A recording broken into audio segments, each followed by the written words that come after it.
Hello. Well, I'm back. And this is more of an introductory portion still to this particular channel concerning the issues of stalking. I'm sure after you saw the first one, you might be thinking to yourself, well, why should I listen to him? What makes him an expert in stalking? Can he really help me?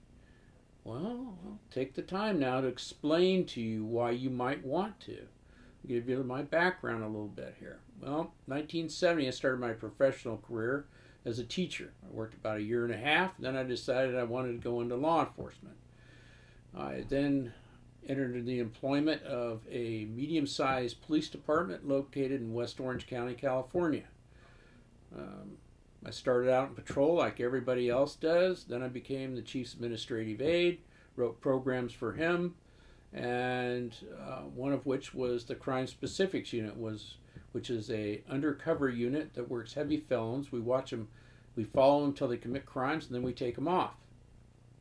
After that, went back into patrol and as a corporal and trained a bunch of new cops, and then was eventually promoted into detectives, where I worked Res Burke for a while, and then robbery, homicide, and predators. I worked robbery, homicide, and predators for the last 13 years of my career.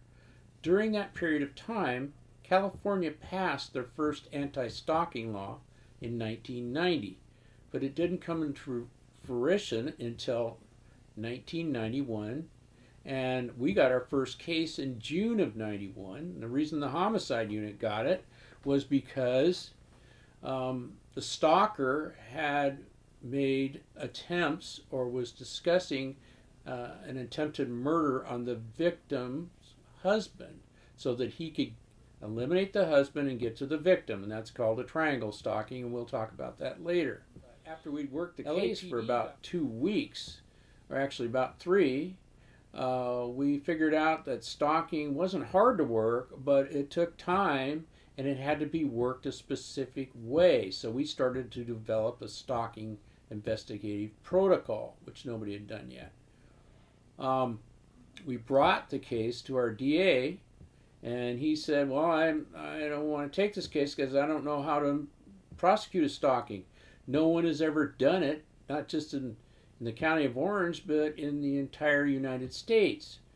So we took it to our Special Prosecutions Unit. After the Special Prosecutions Unit took the case, did a fine job, and once that got out, then the news was all over everything because it was a brand new phenomenon.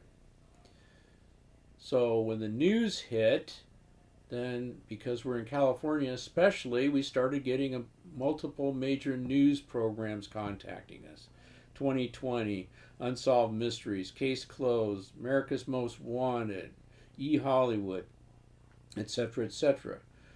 In fact, America's Most Wanted did the first stalking special that I can recall, and we had a stalker that we were looking for at that particular time, and he was profiled on the case. From there, I wrote an article out of the California Journal of Law Enforcement in regards to how to investigate a stalking case. No one had ever done that, and so we were then pushed into the training arena big time. We trained throughout the state in regards to the issue of stalking and how to best investigate it.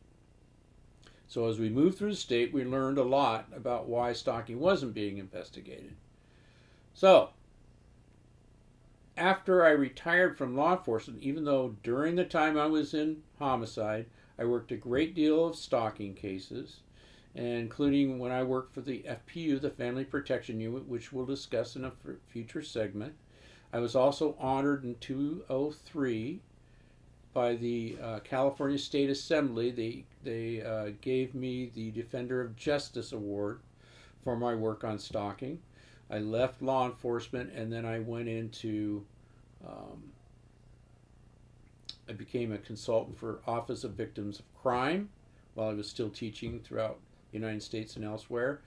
And they asked me, and they profiled me in 2013. In other words, they do what they call spotlighting in 2013 on my work on stalking. And in 2016, they asked me to they contracted me to work on their VAT, Victim Advocate Training module, which I did and finished last year.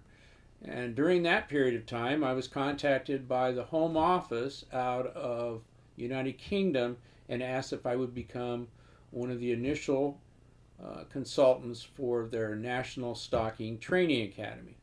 I also assisted countries, one in the United Kingdom and one in Norway, and others, and victim advocates that were working on developing their stalking laws. I also assisted states in generating their stalking laws, as well as assisting them in changing their stalking laws. I still continue to train. I still continue to do radio and television, and I also consult for law enforcement and others. Right now, I'm working on a celebrity case in Northern California, in which the DA investigator that I'm assisting has done an outstanding job. Hopefully this gives you a little bit more background on why you might want to listen to me in regards to stalking.